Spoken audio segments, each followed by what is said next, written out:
rounds wasn't, some people would say, spectacular. It's not good enough to be very good, very, very good. Are you guys crazy? Something wrong with you guys? Other people? Okay. What are they? I mean, Jesus. It reminds me of Lou Duva when he used to say, when he didn't think I was satisfied with things, he said Teddy could be married to Sophia Loren and he would still expect her to do the dishes. And you still expect her to do laundry. I mean, what do these people want? I mean, he's in there with a guy who's a naturally bigger guy, a longer guy, and he can turn southpaw. So he was smart, Pedraza. He turned southpaw, tried to take the edge away a little bit from Lomo, and he's longer. So every time Lomo came in 3 inches, he went back 4. So he was able to survive. He was able to hang in there. So a great fighter finds a way to get to him, and a less than great fighter would have just been able to eke through those rounds. But Lomo found a way to dominate at the end.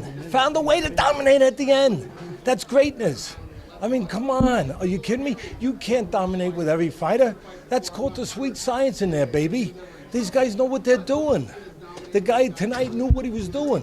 And he had the naturally bigger guy, the natural size advantage and the length advantage, and he knew how to use it.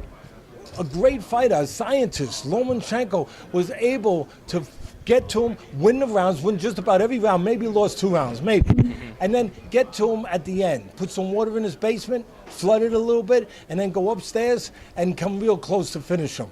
Man, that guy's beautiful. You kidding me? Crawford's beautiful, by the way, too. All right? And you, Teddy. Behind him. How you been? Good. Steve A's caught up in the I was going to ask. That was so funny. All right? I forgot what I was going to ask because that was so funny. Take it easy, brother. We're walking. Somebody waiting for me. It's media work, bro. It's media work. We here till 3 o'clock. Okay, so you would know this better than anybody. So you said he's a great fighter. Is he one of the real great lightweights with Duran and Mosley and Whitaker? Give him a little more time. Give him a little more time, okay? What do your eyes say? My eyes see a great fighter. My eyes see a great... And you brought up eyes. That's as great as that said. Nobody else is going to say that. But that's as great as that said. He sees everything. Everyone else has 20/20 vision. He's got night goggles with infrared lasers. He sees everything. His vision is probably as great as that said. And then his elusiveness. He can walk in the rain without getting wet, baby. He goes through a storm of punches, comes out dry on the other end. That's pretty special. Would he beat Garcia?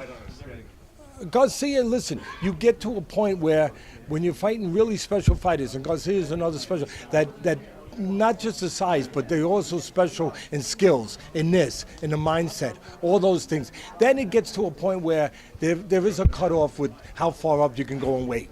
There does become a cutoff. If you're superior in skills, far superior in skills, you can go as high as you want to go. It doesn't matter. But when you start going up higher in weight, so many classes, now you're talking about 4 weight classes, whatever it is, somewhere in that neighborhood, you start going, and then you're going up there with real skilled guys, real experienced guys, then there comes a cutoff of how heavy you can go, how far, and he's getting to that place. He's getting to that place when you talk about Garcia. They're just getting to that, 140 is getting to that place. There's plenty of 140-pounders he'll beat. But when you talk about at that level, hey, give him credit for winning all the divisions he won. What do really, what do we want the guy to do? Want him to fight heavyweight? Come on. If it comes down to him and Crawford. I'd hate you to manage me, man. You'd be putting me in with Godzilla. I would want the Garcia fight. And then on Saturday you say, fight. I give you a break. Fight King Kong. Wow. You think that a great athlete is like Haley's Comet, once in 75 years. Lomachenko is that fighter? Hey, listen, we're pretty fortunate right now. We got guys like Crawford around. Crawford's pretty damn good, all right? We got a few guys around right now. But, yeah, I would say Lomachenko. You know what Lomachenko is for me?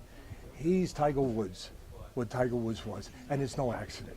And I pick it because his father, Tiger Woods' father, planned from birth that he was going to make him the greatest golfer, or one of the greatest golfers of all time.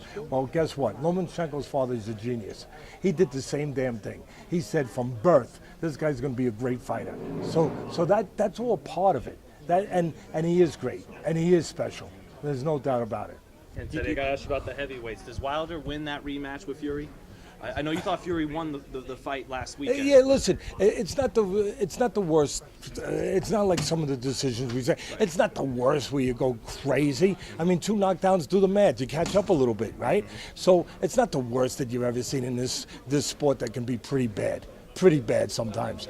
I mean, really, it's a shame. These judges, really, they should have an island to put them on, you know, where you can't get off the island. You know what I mean? And maybe throw them a coconut once in a while, maybe, and let them all fight each other, break open the coconut, and see who gets a pick of the coconut. Really, that's what they should, because they're a disgrace. They're a disgrace. Some of these, they're a disgrace. These fighters go in that ring, and sometimes they don't come out. All right, so that's why I go so crazy about it. And the judges are going to take away a fight from them when they risk everything, and then they got to go in the back of the line to get back there and risk all over again. Are you kidding me? Let the judges take that risk. Let them take that freaking risk. They should be ashamed of themselves, some of these judges. That wasn't the worst decision.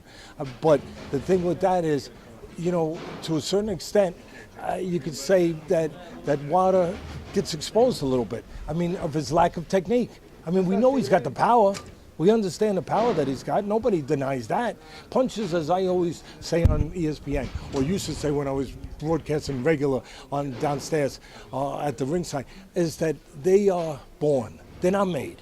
He was born with power, and he's long, and his resume of guys haven't been that great. He's only fought a couple really good guys, let's be honest here, but his power is there. It's a great eraser. It makes up for a lot of mistakes, and he makes a lot of mistakes, and he needs an eraser to make up for those mistakes. But technically, he does so many things wrong. And again, I think Fury kind of exposed that to a certain extent. But again, the power was there when he needed it. And, you know, the judges were there when he needed them, too. Thanks, Teddy. Thanks, Teddy.